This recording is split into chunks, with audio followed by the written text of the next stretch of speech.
This is Robert Gadarian. Today we are talking about for loops, some more, but we're going to apply them to a new data structure.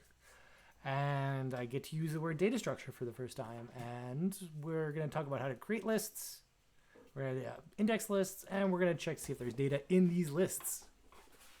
So, lists are an object that will hold data for us.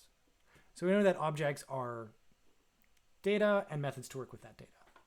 So lists are an ordered set of data inside of a list of items. And that is exactly like a grocery shopping list or a list of instructions. And the important thing about lists is that they do maintain order. And that's true with lists of instructions and other lists that must be done in order. So these will maintain some kind of order for us, and it's actually fairly easy to do. And they're indexed at 0, of course. So this is how we make lists. You can say data is equal to empty square brackets, and that is legitimately just an empty list. Or we can use the built-in function, and you can find that built-in function on the list of built-in functions, and data is equal to new list brackets, and that would create a new empty list for us. Or we can preload data into our list. And those last two in there, will create a list with that data in there. 1, 2, 3, 4, blah, blah, blah. So let's try it out. Interactive console, always awesome for doing this. Data is equal to list, and it says nothing, blah. Or I could just say list, and it'll actually show me a list. Or 1, 2, 3, 4, and it'll give me a list that says 1, 2, 3, 4. D is equal to 3, 2, 1, and then D is equal to 3, 2, 1.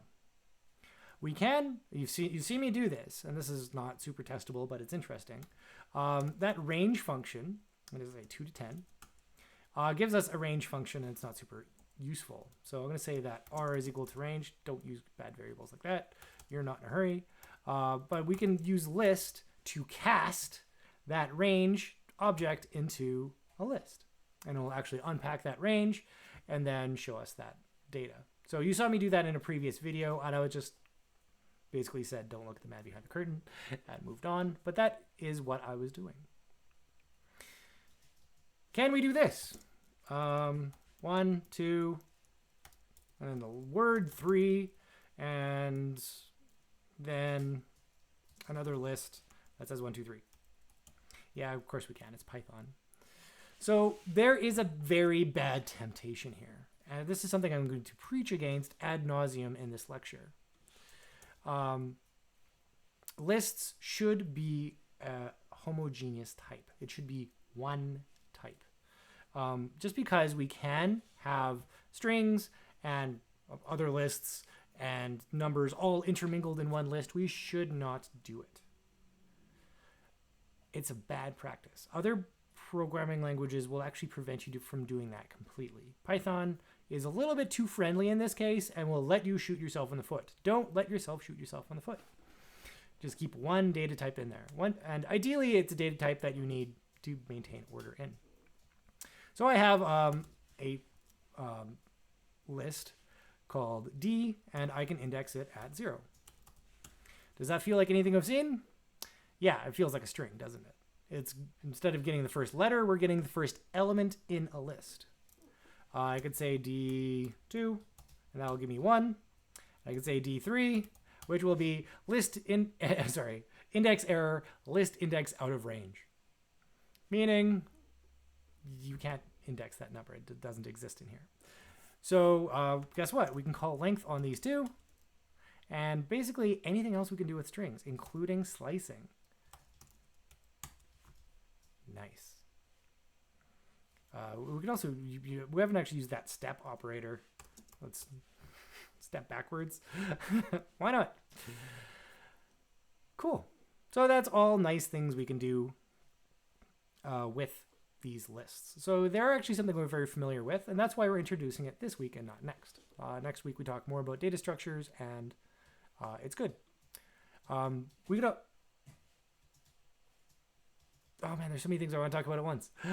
We can't look at this page. I'm going to try to just load that up in the back, and you can see that the tab is called Data Structures. And we can append data into this list. So this is our list right now, d.append. We'll add it to the back, 10. And then d has 10 at the back. And you can see the, that's what I did. Sorry, I'm jumping ahead.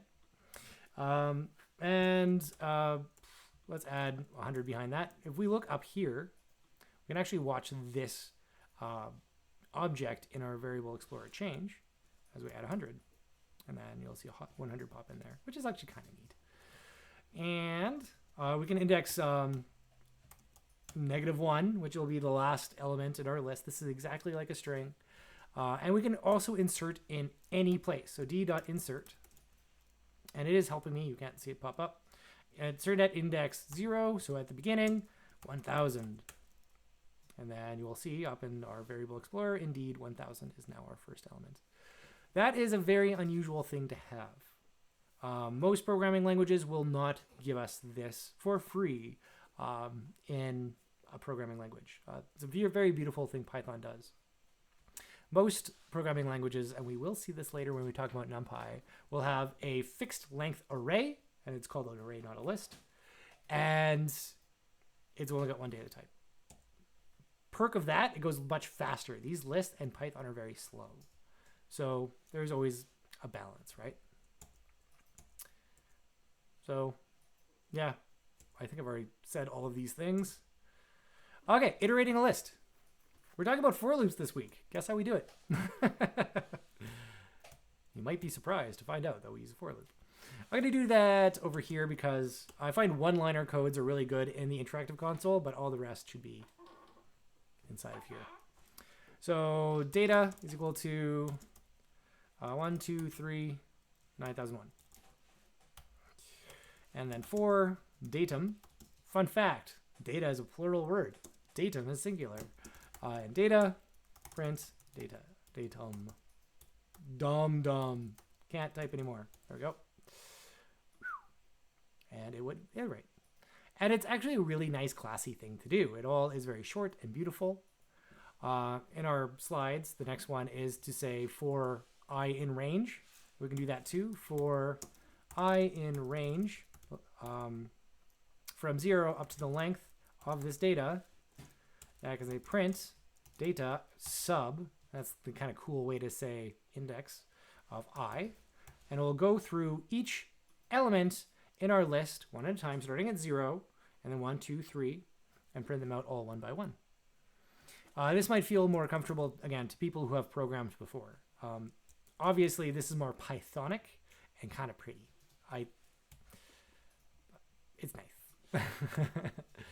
Of course, we can use a while loop. Try that out on your own. Rewrite this using a while loop. It's a really good practice.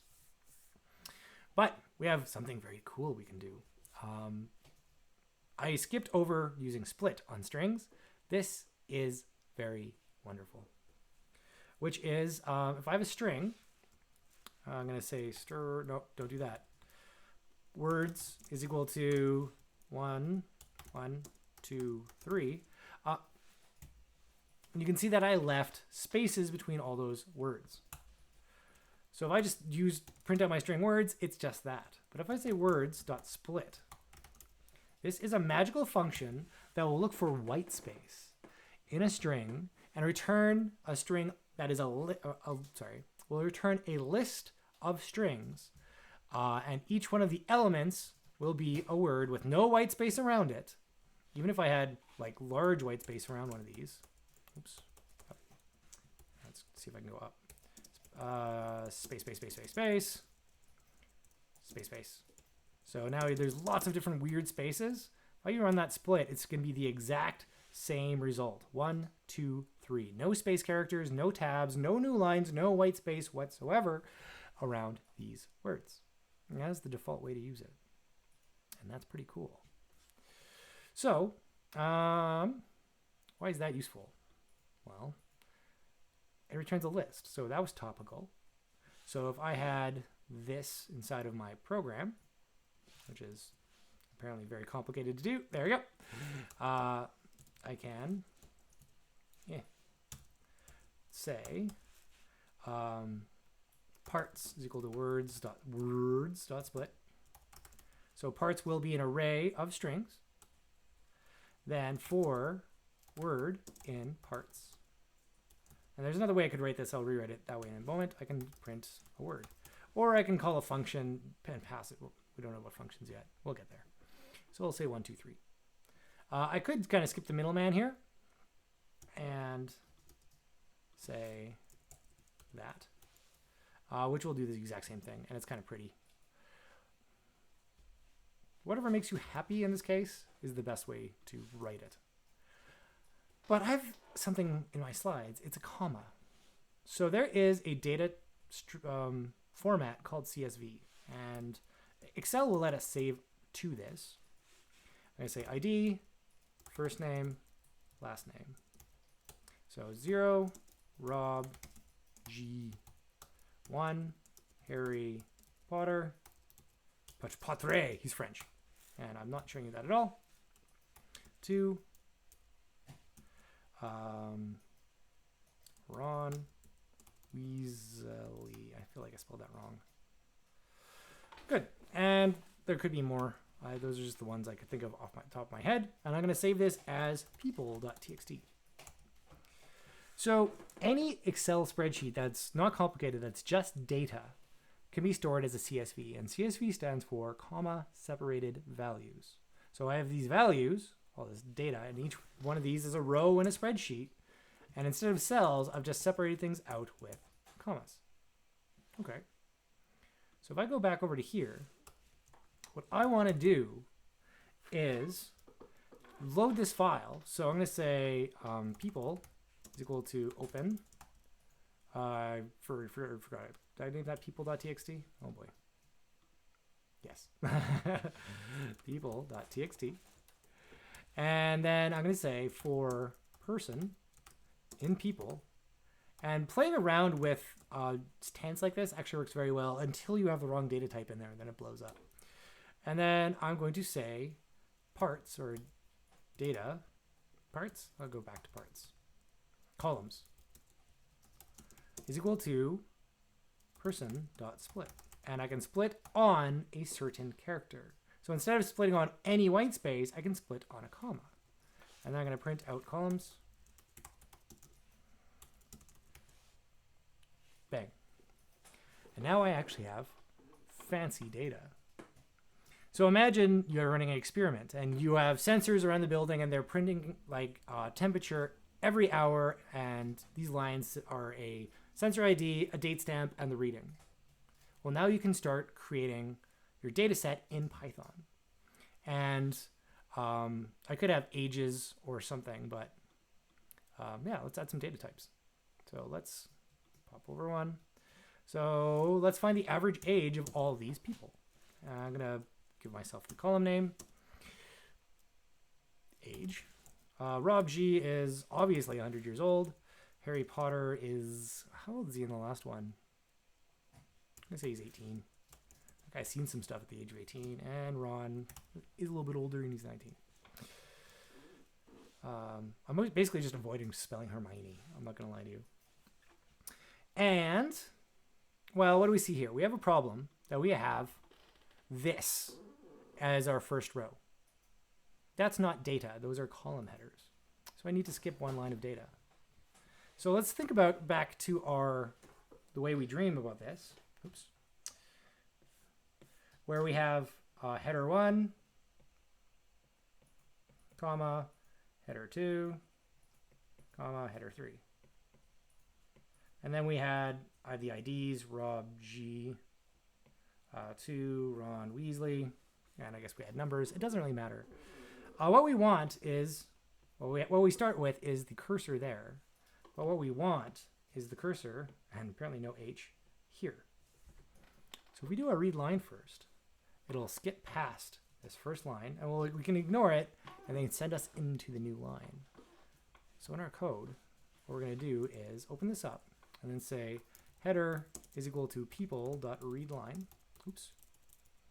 You need that dot. And that'll read in that line, put it in the header, and I'm going to ignore that variable now. And now, when I go through this for loop, it's just data. Now I want to get all of the ages, and to create an average, I need to add everything up and divide by the population. So I'm going to have my total is equal to 0, my count is equal to 0, and I want to get those ages, and we have a problem with age. It's a string, so we need to cast it. So age is equal to int of column 3. Columns and 0, 1, 2, right? Indexing from 0. And I think I might have an issue with that new line in there, because you see this new line here? That might be an issue. So I'm just going to run this. Yeah, okay, it's unhappy about that. So let's clean this up. So age string is equal to column 2 dot strip. That will remove any leading or trailing white space. And you can look up the documentation on that. You should. And then we're going to say age string, which is going to be this data without the new line. So it should just be a number. We should be able to cast it to an int, and then we should be able to just have this run to the end. And I need to pluralize columns. Don't have to spell it right, but you do have to. I forgot about the int index. Let's look at our data. Always look back at the data. You can see it here. 0, 1, 2, 3. I forgot that I had ID, first name, last name, index. 0, 1, 2, 3. Wow, off by 1 error, Rob. Falling apart. Okay, so now at the end of this, I have, I should have my total, which is 0, and my count, which is equal to 0, because I did not add them together yet. So I'm going to have total is equal to total plus age, so the age of this person. The count is equal to count plus 1. I'm going to stop printing this. And then I'm going to say print average age is, and I'm going to print this as a floating point with 2 decimal places, because that's kind of nice. And dot format, or format, total divided by count. Interesting problem. What if I have no data? I'd have a division by 0, but oh, I erased my F. I F'd it up. Am I right? There you go. 45. That seems unlikely.